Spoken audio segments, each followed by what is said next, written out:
Hello YouTube, my name is Jacob with Very Good Knife Company. I've had a lot of requests about seeing my knife sharpening rig up close. So that's what we're going to do. Let's get into it. So we've got the plate here that bolts to the KMG tool arm via the 3/8 bolts.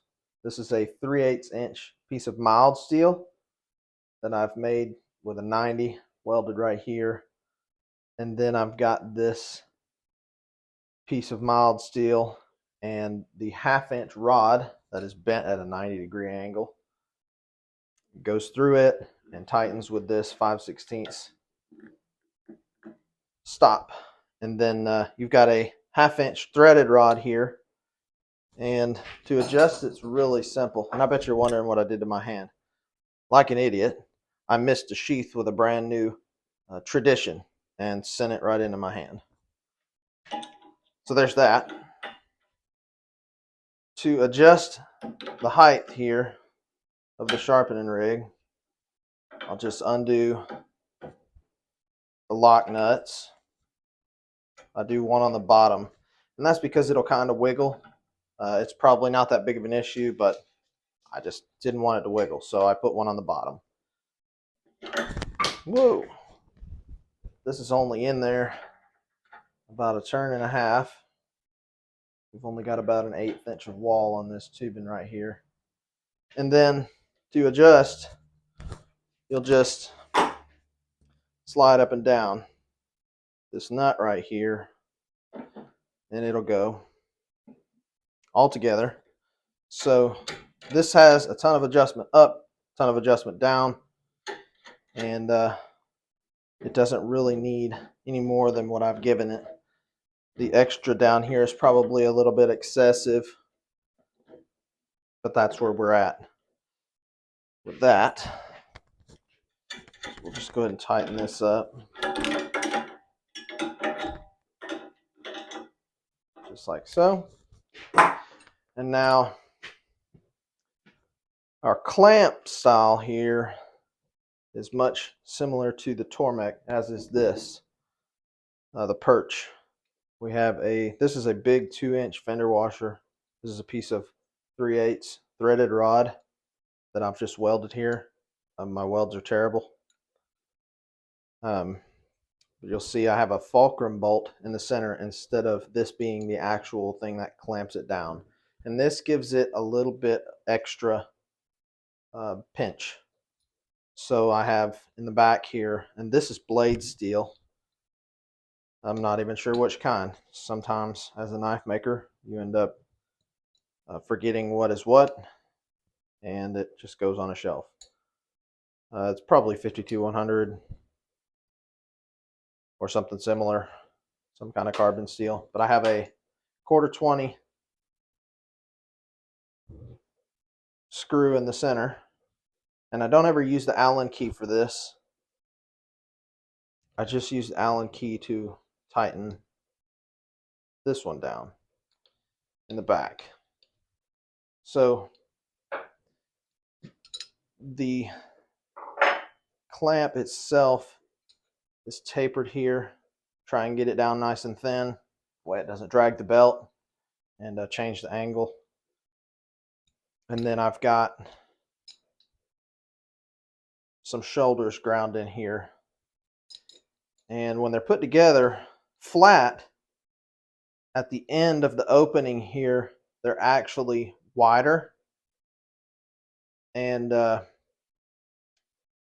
way when you tighten them at an angle, they're more flat, if that makes any sense. I have a hard time explaining some of this, but at least just showing you should help. So to clamp a blade in is real simple. It's an old Bloodline blade that never got finished, 52-100. So I'm just going to tighten this screw here by hand, and I don't tighten it all the way down because I don't want this negative. Again, as I said, these jaws here are slightly angled to be flat when there is a slight bit of angle, just like so. So I'll take my Allen key and give it a turn. just like that. And there we go. And that blade is in there. And I put the tape on there because, you know, this being the last step of making a knife, I don't want the jaws to scratch up a nicely finished blade. And that's about it. That's about the only reason for the tape. Plus, it kind of helps to hold it. And then going up and down is really simple. I have this lock nut on the back to keep it from moving ever. It probably is unnecessary, but you can see I've just got another piece of that 3/8 inch or that 1/2 inch tubing, inner diameter tubing that I used for the adjuster over here on the perch, and that has a nut threaded or screw welded into the back. Sorry.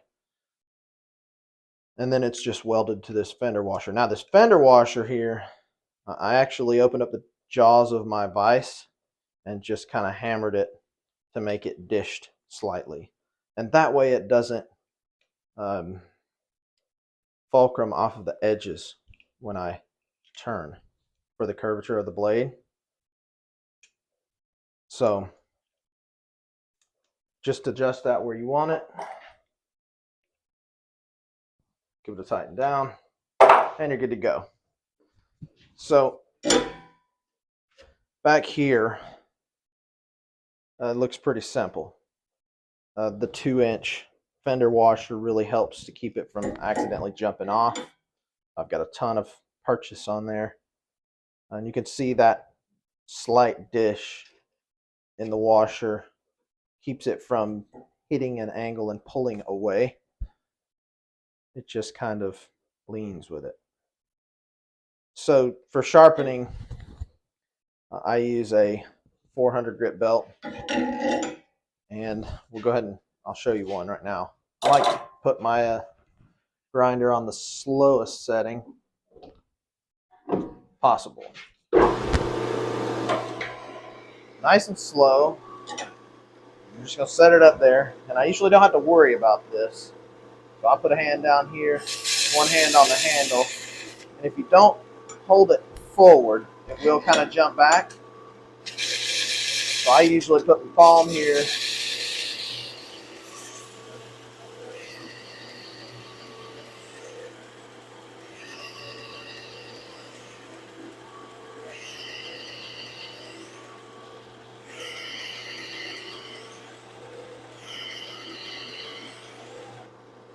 and that is your edge.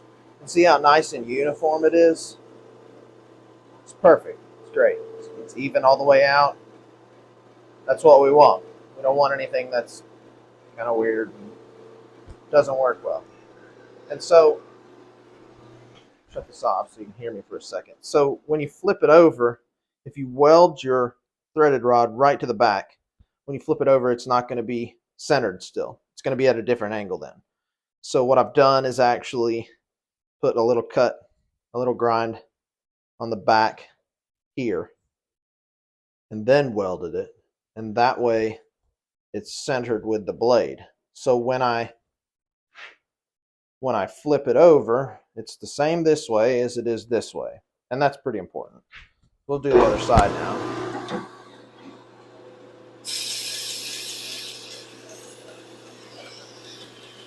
See that? Take your hand off of it, it'll jump away.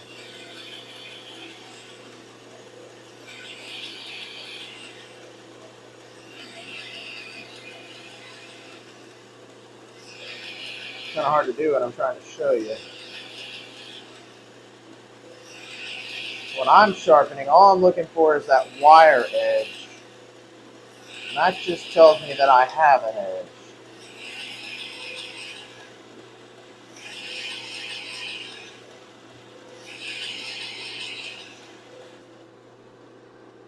And there's your other side. You see I'm getting into the tape here. And given that this is not a blade that I would be using, you can see that the edge is far too thick, too much of an angle, rather not enough of an angle. But for purposes of this video, Thought I'd exaggerate it a little bit so you can really see what I'm doing. And all I'm doing is looking for centered here, and again, that wire edge all the way around. It's kind of hard to see, but when you have it on the belt, it's a little easier.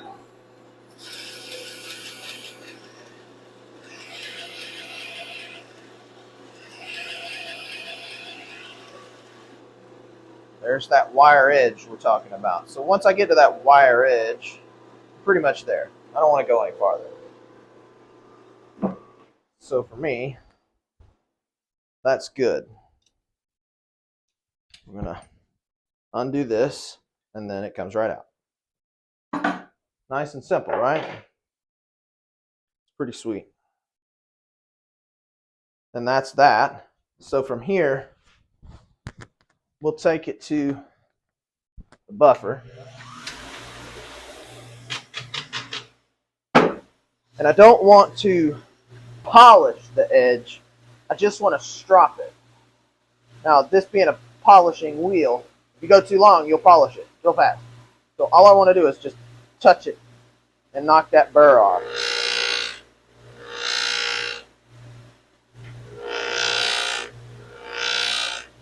And that's it. That's all it needs. Right there. We're done. No cleaning, no nothing. It really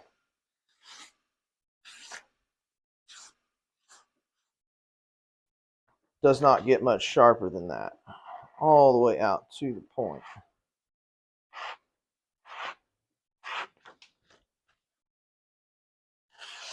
And that's what people want to see, is me cutting paper.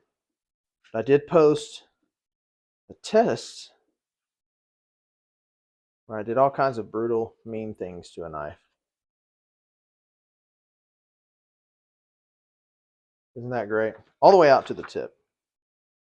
Very, very, very sharp. Sharp enough to send one through your hand.